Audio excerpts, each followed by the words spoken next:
যুক্তরাষ্ট্র পাল্টা শুল্ক আরোপ করলে আমাদের পোশাক ব্যবসায়ীদের, আমাদের নাগরিক সমাজের উদ্বেগের শেষ নেই।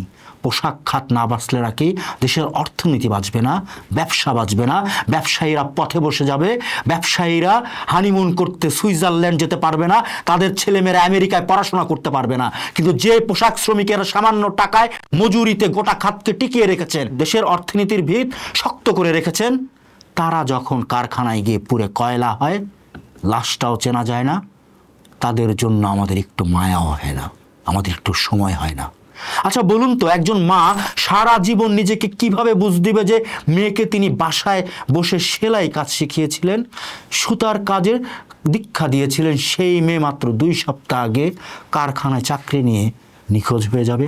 নার্গিস নামে মেয়েটা এসএসসি পরীক্ষা শেষে ঘরে বসে না থেকে নিজেই খোঁজ করে কাজ নিয়েছিল, নিজেকে, পরিবারকে এগিয়ে নিতে।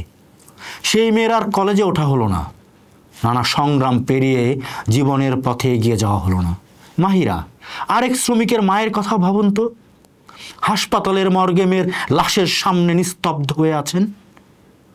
বাবা ছাড়া বড় হওয়া 14 বছর বয়সী মেয়েটাও মাত্র 15 দিন আগে কারখানাটিতে কাজ নিয়েছিল, তাও মাত্র 7,500 টাকায়।